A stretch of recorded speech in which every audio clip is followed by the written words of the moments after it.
Business trips are dreadfully boring, especially in my line of work. The only good thing about them? Hotels. The tedium of day-to-day dealings bookended with clean towels and a mint on my pillow. If I could live in one, I surely would. There's just something in the ambiance that soothes my soul, for lack of a better phrase. At least, that's how I felt until staying at the Covenwood Inn. It seemed like any other hotel at first. Typical floor plan, decorative arrangements, overly polite check-in clerk. It wasn't until I received my key card and ventured up to room 371 that I would notice a dissonance in the layout. Something amiss that broke up the usual hotel landscape. In my room, placed deliberately on the bed, was a sheet of paper.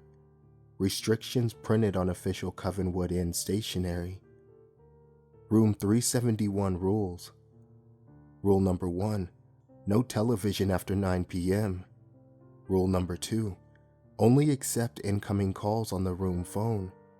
Rule number 3, leaving your room between the hours of 10:30 p.m. and 1:30 a.m. is strictly forbidden. Rule number 4, at least 2 to an elevator at a time. Never go in alone. Rule number 5, no visitors. If there's a knock at the door, ignore it. Rule number 6, the minibar is for emergencies only. Rule number 7, the view is a lie. Don't trust it. Enjoy your stay. This was odd. I had never seen anything like it, not once in any of the hotels I'd stayed at in the past. Perplexed, I called the front desk for answers. All rules are to be followed during your stay. The clerk stated this plainly, as if he had heard it uttered 1,000 times before. I don't understand.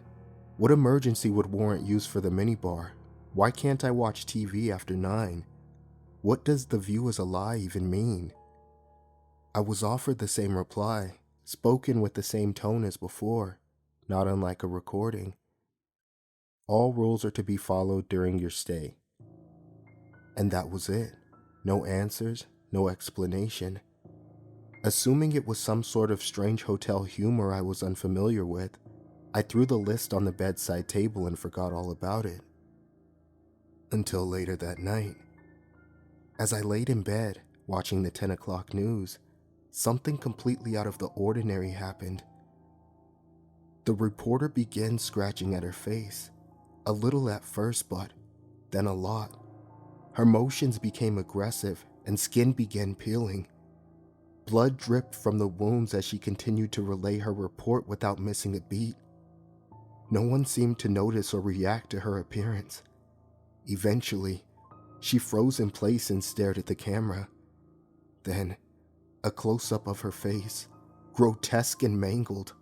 Her bloodied lips spread apart and offered an ominous sentiment. "Don't break the rules, Jack." I jumped out of bed, left my room and ran downstairs. My voice echoed through the lobby as I barged over to the front desk. What the hell is going on here? The receptionist didn't so much as blink at my intrusion. "What can I help you with, sir?" "I just watched a news reporter tear apart her own face and tell me personally, to follow your bizarre hotel rules. Is this some kind of sick joke?" He pointed at the wall clock behind him. "It's 10:18, sir. In room 371, there's no television pass." I grabbed him by the collar. "I don't appreciate being toyed with. Continue this jest and there will be a call made to the authorities. Mark my words." I let go of him and stormed off, his monotone voice trailing off in the distance. All rules are to be followed during your stay. I returned to my room, shut off the TV, and laid down to sleep, pissed off but exhausted. Unfortunately for me, my slumber would be short-lived. I awoke later that night in a fit of sleep paralysis, pinned in place by my own body. At the foot of my bed was a shadowy figure whose features I couldn't quite make out in the darkness. A warmth overtook the room as it stepped over to my side. My heart began to race. Closer now. I could see it was a man, maybe in his 50s, well-dressed, gray mustache. He leaned over me and spoke with a disturbing, unnatural timbre. His voice echoed off the walls and met my ear with an inhuman cadence. "It's a pleasure to meet you, Jack. Are you enjoying your stay so far?" I tried to break free of my chemical restraints, but it was no use. Where are my manners? I'm Garrett Covenwood, the owner of this here hotel. I like to greet my guests whenever I can. He rested his hands on my arm. There was a stinging sensation where his skin met mine, but I could barely wince in response to the pain. "Follow the rules, Jack. If you don't, you're in for a bumpy ride." All at once, the warmth dissipated, and the sound of my cell phone buzzing rendered me fully awake. I jolted to a sitting position, reclaiming my movement. The man was gone and my arm was fine. Thank God. It was just a nightmare. I quickly grabbed my phone and answered. It was my boss, Coulter. "Hey, Jack, there's been a change of plans. Need you down in the lobby right away." "What?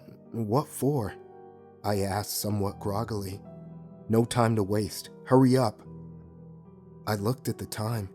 It was 12:36 a.m. I was forbidden to leave my room, according to the damned rules. I called the front desk. "Listen here, I need to come down to the lobby and meet my boss. I don't care what your rules say. There better be no weirdness. You hear me?" The sound of tapping away at a keyboard filled my ear. "Sir, our records show that your boss, Coulter Brumlock, is fast asleep in his room." Confusion washed over me. In his room asleep? How would you even know that? Are you telling me that there's no one in the lobby waiting for me? "No, sir. It's a slow night. Just me and the fern in the corner." I hung up the phone and dialed Coulter's number. After 2 tones, he picked up. "This better be good, Jack. I was sleeping." "Coulter, you didn't just call me a moment ago and ask me to meet you downstairs, did you?" He let out a groggy sigh. "Of course not. What are you talking about? Can I go back to bed now?" Another wave of confusion struck. "Sure, it was probably the wrong number or something. I'm sorry to wake you." Before hanging up, I asked him one last question. "Say, you didn't get a weird list of rules from your hotel, did you?" "No, now let me sleep." He hung up and I sat there, contemplating things. Honestly, I felt as though I was hanging on to my sanity by a single, fragile thread. I had told myself the images on the TV were the hotel's doing, but this couldn't be faked. Coulter and I had known each other for years. I knew his raspy voice anywhere, better than I knew my own. This was definitely him on the other line, but at the same time, it couldn't have been. It was, by all means, a mystery. The next day of work came and went. Before long, Coulter and I met back at the hotel where we were dispersed to our separate rooms. What was once the highlight of any given business trip was now tainted by uncertainty. For a good long while, I sat there in bed, still in my dress attire, pursuing the list of rules on the bedside table. I couldn't make sense of them any more than when I arrived, but it had become abundantly apparent that something was going on, something unexplainable. Part of me hoped it was the product of a tired mind, overworked and succumbing to the side effects of exhaustion. But lies, even the ones we tell ourselves, only stretch so far. After undressing and climbing beneath the sheets for some much-needed rest, there was a knock at the door. Rule number 5 came to mind. No visitors. If there's a knock at the door, ignore it. It felt silly, but I did as the rule demanded. Best to act with an air of caution, I thought. Better safe than sorry. The knocking, however, was soon followed by a voice. Coulter's voice. Jack, are you in there? Your wife called me. Says she couldn't get through to you on your cell. Something's happened to Leslie. My heart sank. Leslie was our daughter. I jumped out of bed, ran to the door and opened it at once. Coulter walked in, visibly troubled. What's going on? What happened to Leslie? Coulter bore a look of deep concern. Well, it's not good news. My heart was pounding. Out with it already. What happened? This is my daughter we're talking about. He looked at me, almost teary-eyed. Leslie's dead, Jack. All color vanished from the room. What air I had left my lungs in a single, labored breath as a steady stream of tears wet my face. Coulter put his hand on my shoulder. There's more. Please, sit down. I fell to the bed, broken. The truth is, Jack, you broke rule number 5. Now I have to hurt you. His lips stretched into a wicked grin and his body froze. He was as still as a statue. Coulter, I don't understand. In a flash, his hands lunged and connected with my neck. With a viciously tight grip, he began squeezing the air out of my lungs. I tried to fight back, but his strength was overwhelming. I managed to get in a few jabs to his head, but it didn't seem to have any effect whatsoever. He forced me to the floor and continued to clench my throat, until finally, I lost consciousness. In that moment, I truly thought I was a goner. I awoke in bed the next morning, alive and well. I quickly reached for my phone and noticed a text from Charlotte. Just put Leslie on the bus. She misses you terribly. So do I. Please be safe. We love you. I got out of bed and raced to the bathroom mirror. My neck was void of bruising, no signs of strangulation. I called Charlotte to be doubly certain. To my relief, Leslie was indeed fine, as alive as she was the day I left. It all just felt so real. Could it really have been a dream? Frazzled, I met up with Coulter and we drove to our next meeting. I could still see his hands wrapped around my neck. I refused to make eye contact with him the entire day, and he noticed. What could I say without sounding insane? Hey, the hotel left me this weird list of rules to follow and now I think I'm seeing things. Want to stop for coffee before you drop me off at the nearest hospital? No, that wouldn't bode well. Mild food poisoning from the sushi at the bar was a far better excuse. Only a few more days of torment, then I could leave. That's what I kept telling myself. Little did I know that my next night there would be the longest one yet. I awoke at 11:22 p.m.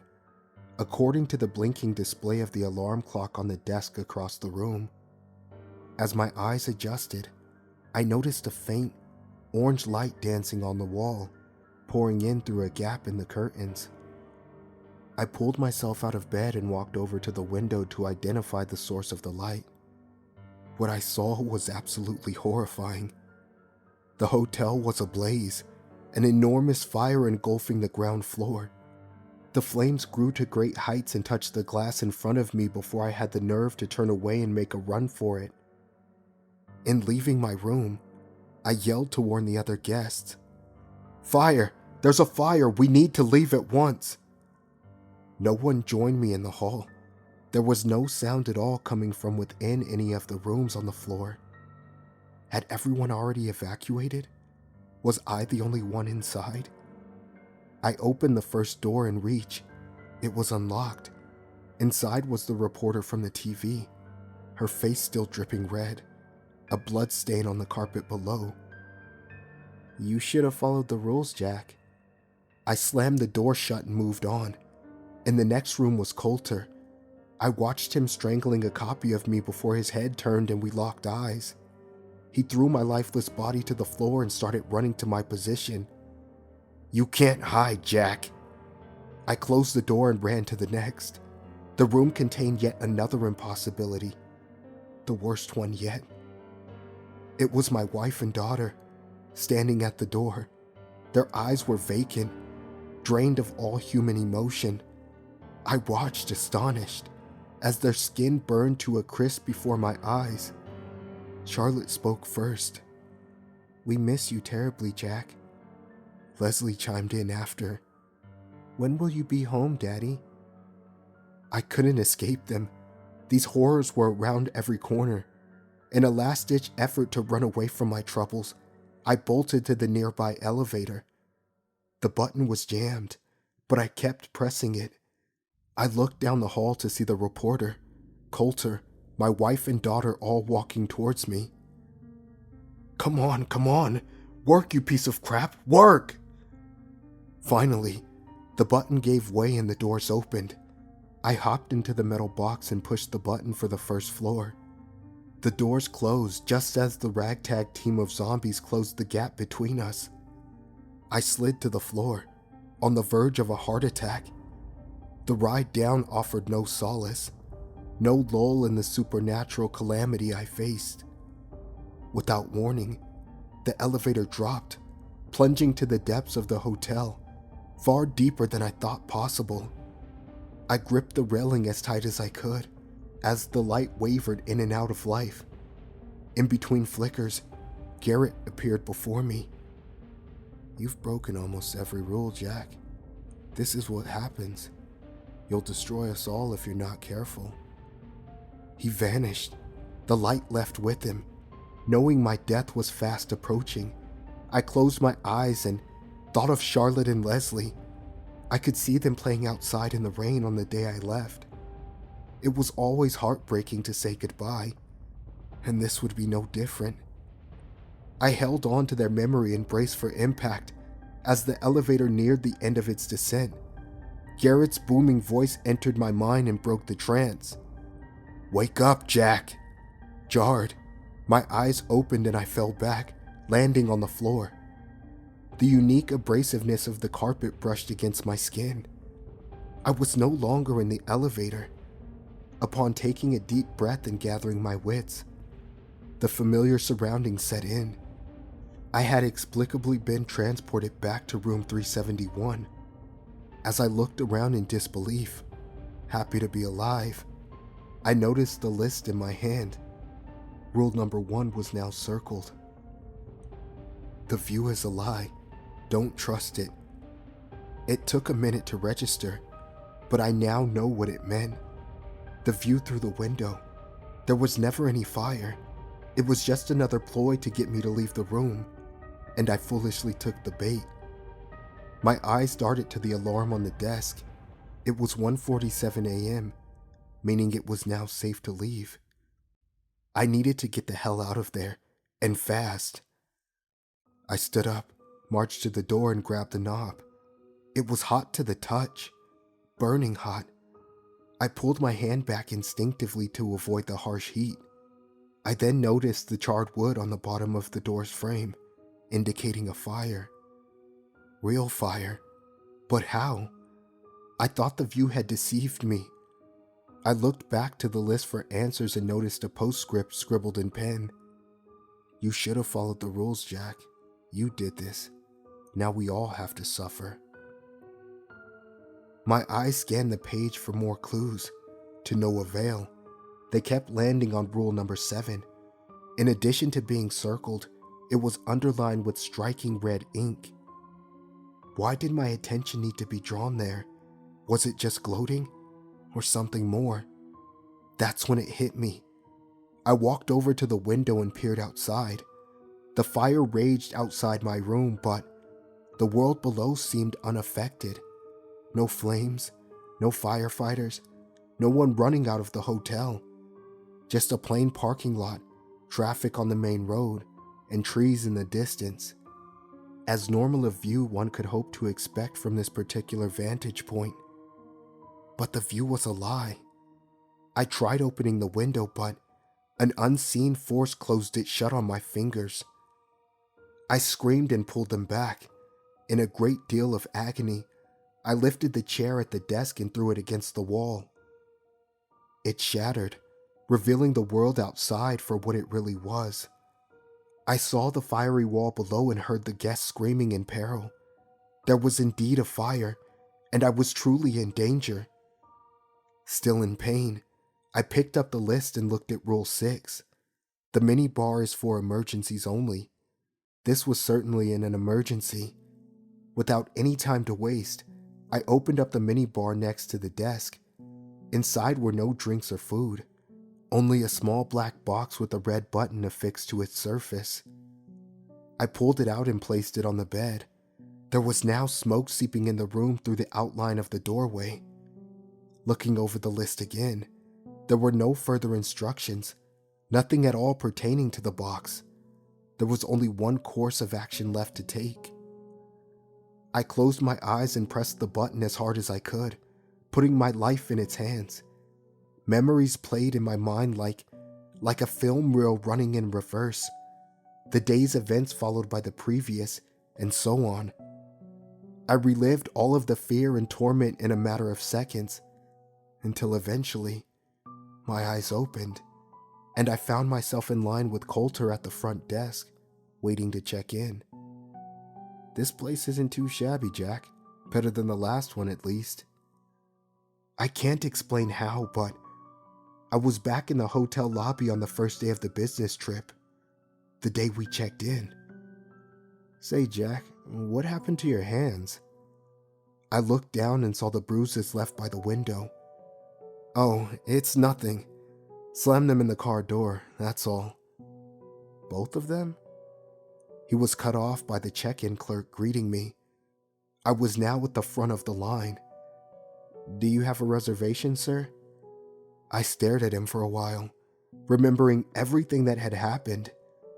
I then backed away from the counter and turned to leave. Jack, where are you going? Sorry, Coulter. I think I'm gonna get an Airbnb instead. I'll see you tomorrow. He waved his arms at me, frustrated, and then backed to book his room. I heard the clerk handing him his key before I reached the exit. Here you are, sir. Room 371 on the second floor. We hope you enjoy your stay. Damn,